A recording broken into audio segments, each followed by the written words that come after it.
Today's program is brought to you by pennystockprofessor.com. For all the best OTCBB stock picks, sign up at pennystockprofessor.com.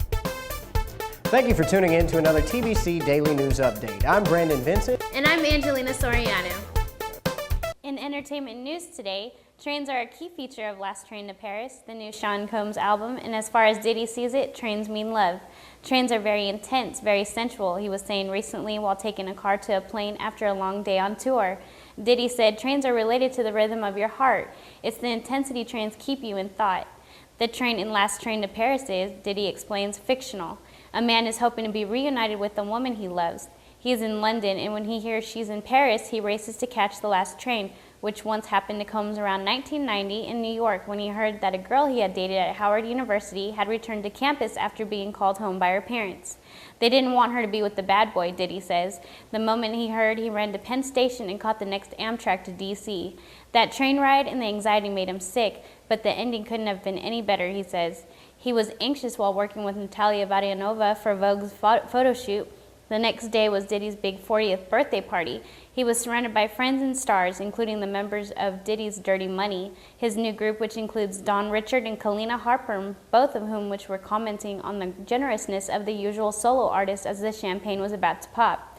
A few days later, Diddy was remembering it all on the phone and imagining what after music, movies, theater, clothes, liquor, and fragrance could possibly be next. Sean Combs said, "I think it's time for me to be happy, to really truly experience love, or else I'll be here another 40 years from now and it won't be what it should have been. The business and all that is cool, but now I want to become the best man I can become." In U.S. news, Hearth, a Boston-based nonprofit, has a mission of helping people find housing and medical care. Ms. Rock, a 59-year-old former mental health counselor, has been diagnosed with terminal lung cancer and can no longer work. After nearly a year on Hearth's waiting list for an apartment, she still has nowhere to live. But Hearth is badly in need of charity itself. The group lost $325,000 in government contracts last year and had laid off 5 employees and cut managers' pay. Its plans to add housing units are stalled because it hasn't been able to raise the final $600,000 from private donors to qualify for matching government funds. Yet Hearth is receiving more applications for housing than it can process. Hearth's chief operating officer said that they have had funding cut after funding cut, and they never know when the next shoe is going to drop.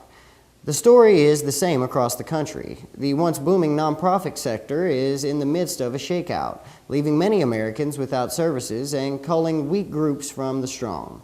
Hit by a drop in donations and government funding in the wake of a deep recession, nonprofits are undergoing a painful restructuring, including mergers, acquisitions, and collaborations. Cutbacks and closings as well. Many groups have no choice but to cut back. After private donations to charities more than doubled between 1987 and 2007, private giving fell by 6% in 2008, the largest drop since Giving USA began tracking the data more than 50 years ago.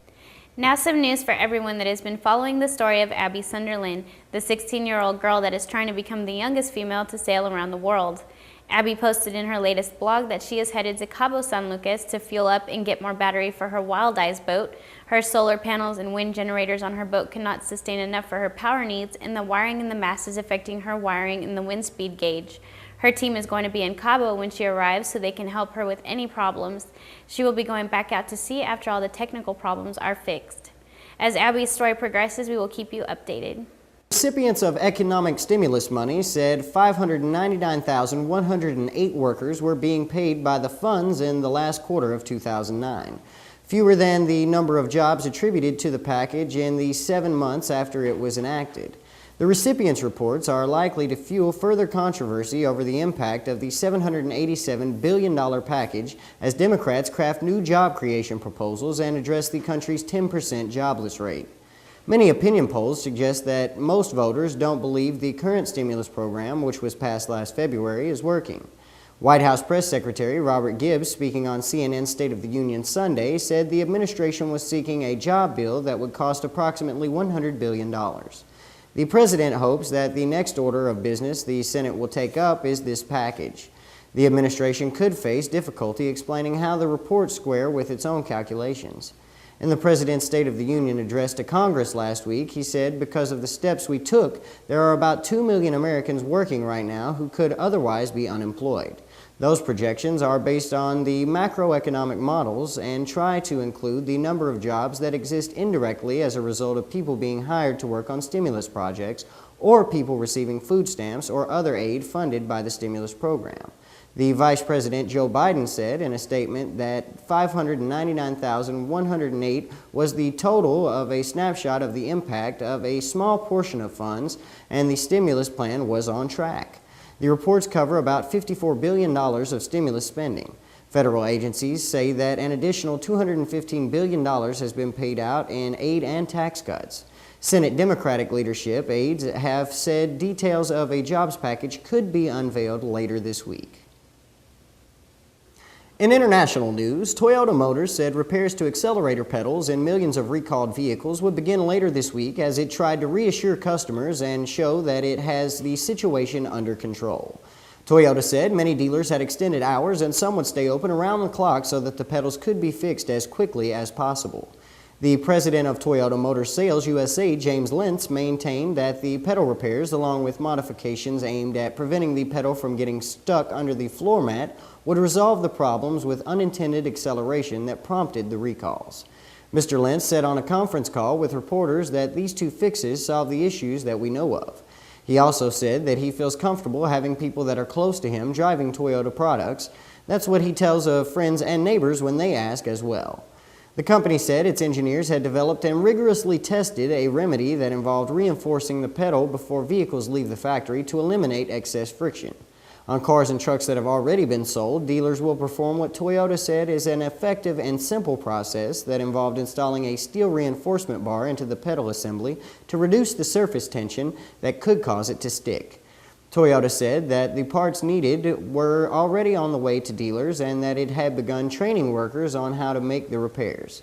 Each repair is expected to take about 30 minutes or less after dealers become accustomed to the process. He also said that dealers would prioritize repairs to their customers' vehicles before the cars and trucks on their lot.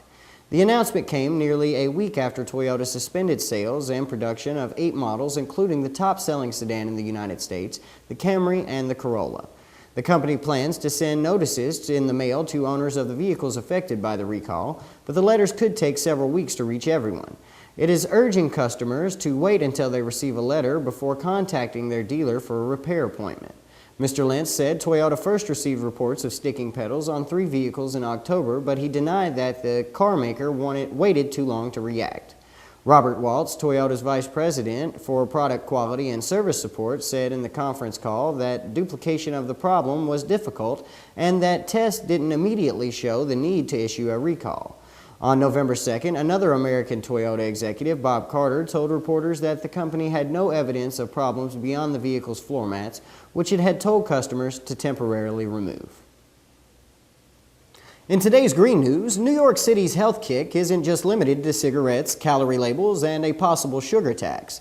Mayor Bloomberg and his forward-thinking administration are thinking carefully about how good active design of sidewalks, streets, and buildings can not only cut electricity and carbon and brighten up an urban space, but make New Yorkers fitter and happier. And not a moment too soon, because while New Yorkers walk more than most urbanites, the city's rates of obesity is on the rise.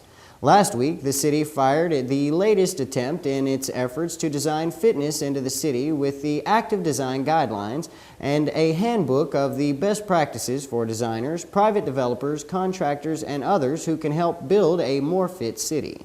After the release at the Center for Architecture, the media spoke with the city's health and design commissioners about the reasons for active design and the chances it will take as these concepts take root in New York and beyond.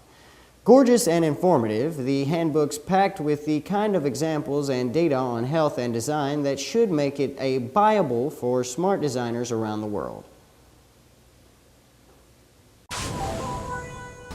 Thank you for tuning in to another TBC Daily News Update. I'm Brandon Vincent. And I'm Angelina Soriano.